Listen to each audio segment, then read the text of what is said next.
Assalamualaikum warahmatullahi wabarakatuh. Selamat pagi anak-anak. Selamat bertemu kembali dalam pelajaran sejarah peminatan kelas 11. Tentunya dengan Ibu, yaitu Yulian Oktaviani. Pada pertemuan pertama kali ini di tahun ajaran baru, kita akan membahas yaitu materi tentang kerajaan-kerajaan maritim masa Hindu-Buddha di Nusantara.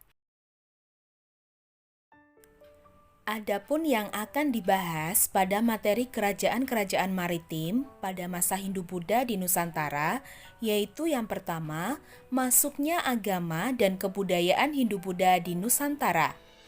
Yang kedua, kerajaan-kerajaan maritim Nusantara masa Hindu-Buddha. Dan yang ketiga, warisan kerajaan-kerajaan maritim Hindu-Buddha dalam kehidupan masa kini.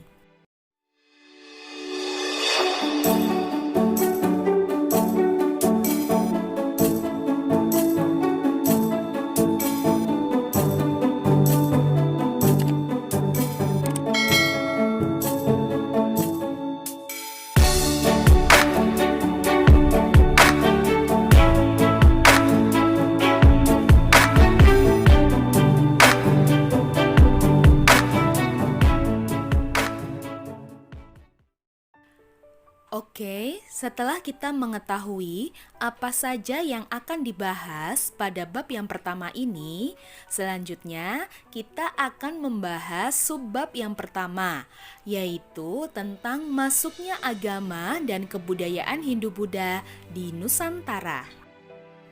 Lalu, apa saja yang akan kita bahas dalam subbab masuknya agama dan kebudayaan Hindu-Buddha di Nusantara? Oke, yang akan dibahas yaitu yang pertama tentang definisi budaya maritim.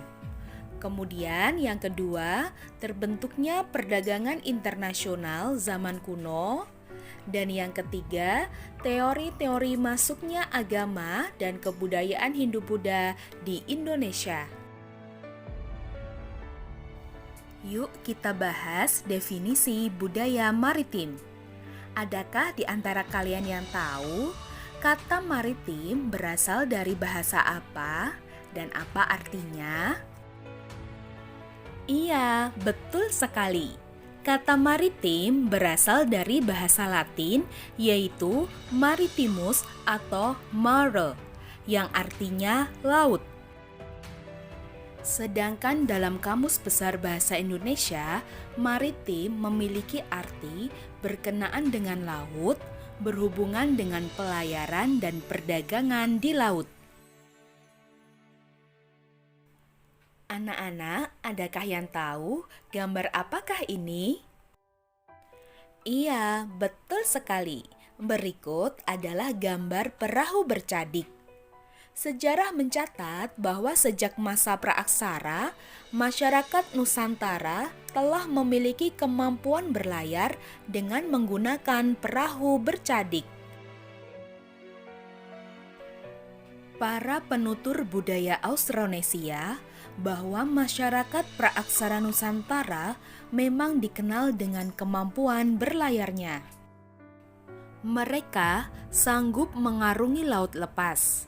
Lautan di sekitar dan di antara pulau-pulau Indonesia tidak pernah menjadi penghalang, bahkan menjadi faktor pemersatu. Pelayaran jarak jauh dilakukan untuk melakukan perdagangan. Pelayaran jarak jauh menerjang lautan bebas mulai dapat dilakukan ketika terjadi inovasi teknologi cadik. Perahu bercadik dibuat dari sebatang pohon yang mempunyai garis tengah batang cukup besar. Pohon kemudian ditebang dan bagian tengahnya dikeruk dengan menggunakan alat sederhana seperti beliung dari batu. Jika bentuk dasar sudah selesai, barulah diberi cadik di sisi kiri dan kanan badan perahu. Terdapat satu hal yang mengagumkan dari teknik pembuatan kapal tersebut, yaitu ketiadaan unsur besi di dalamnya. Untuk menyambungkan satu papan dengan papan lainnya, para pembuat kapal menggunakan tali ijuk, pasak kayu, atau gabungan keduanya. Berdasarkan relief Candi Borobudur, setidaknya ada 3 jenis perahu Nusantara, yaitu perahu lesung, perahu yang dipertinggi dengan cadik, dan perahu lesung yang dipertinggi tanpa cadik. Setelah kita membahas tentang definisi budaya maritim, selanjutnya kita akan membahas terbentuknya perdagangan internasional zaman kuno. Berada di antara Samudra Hindia dan Samudra Pasifik, serta di antara benua Asia dan Australia, membuat Kepulauan Nusantara terletak dalam jalur perdagangan antara dua pusat perdagangan internasional zaman kuno, yaitu India dan Tiongkok. Selat Malaka menjadi gerbang utama yang menghubungkan pedagang-pedagang Tiongkok dan India yang berlayar melalui bandar-bandar penting di sekitar wilayah tersebut. Komoditas penting yang diperdagangkan ketika itu yaitu rempah-rempah seperti kayu manis, cengkih, dan pala. Menurut Van Leur dan Owe Walters, hubungan dagang antara India dan Indonesia lebih dahulu berkembang dibandingkan hubungan dagang antara Indonesia dan Tiongkok. Hubungan perdagangan ini diikuti pula oleh hubungan kebudayaan seperti agama, sistem pemerintahan, sosial, dan budaya, sehingga terjadi percampuran kebudayaan di antara dua bangsa tersebut. Hubungan ini membuat bangsa Indonesia mengenal agama Hindu dan Buddha. Bagaimana sebenarnya agama dan kebudayaan Hindu dapat masuk ke Nusantara? Ada yang tahu? Nah, untuk menjawab pertanyaan tersebut, para ahli mempunyai pendapat yang berbeda. Kita simak ya. Teori yang pertama adalah teori Brahmana. Teori ini dikemukakan oleh Van Leur. Menurut teori Brahmana, masuknya agama Hindu atau Hindunisasi di Nusantara itu disebarkan oleh golongan Brahmana atau golongan pemuka agama. Menurut Van Leur, para Brahmana ini datang dari India ke Indonesia atas undangan pemimpin suku dalam rangka melegitimasi atau meresmikan diri mereka sehingga setaraf dengan raja-raja di India. Dasar dari teori ini yaitu didasarkan atas temuan prasasti-prasasti yang menggunakan bahasa Sanskerta dan huruf Pallawa, di mana golongan Brahmana adalah satu-satunya golongan yang mampu menguasai bahasa Sanskerta dan huruf Pallawa. Yang kedua adalah teori kesatria. Teori ini didukung oleh C.C. Burke, J.L. Muns, dan R.C. Majumdar. C.C. Burke mengemukakan dalam hipotesisnya bahwa peran besar golongan kaum kesatria dapat terlihat dari karya kasusastraan yang banyak menyebutkan kedatangan pangeran-pangeran dari India.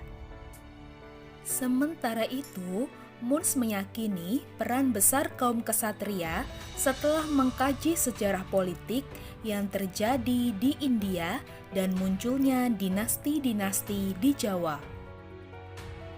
Adapun menurut Majumdar, para prajurit India mendirikan koloni-koloni di Asia Tenggara termasuk Nusantara. Namun, pendapatnya ini masih kurang meyakinkan karena tidak ada bukti arkeologis yang menunjukkan adanya ekspansi prajurit India ke Nusantara. Teori yang ketiga adalah teori Waisya. Peran kaum kesatria dibantah oleh Krom.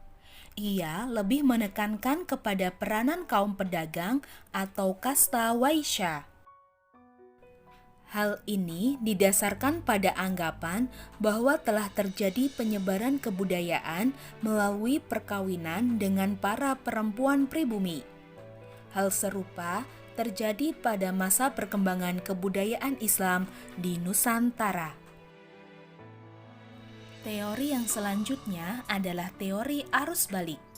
Teori ini dikemukakan oleh Frederick David Kahn Bosch. Menurut Bosch, Hinduisasi di Nusantara dilakukan oleh orang-orang dari Nusantara sendiri yang berkesempatan belajar di pusat agama India seperti di Nalanda. Mereka juga memiliki peranan penting dalam penyebaran unsur-unsur kebudayaan India ini ke Nusantara. Nah, itu tadi anak-anak pembahasan materi definisi budaya maritim, kemudian terbentuknya perdagangan internasional zaman kuno, dan teori-teori masuknya agama Hindu-Buddha ke Nusantara. Semoga kalian semua dapat memahaminya ya.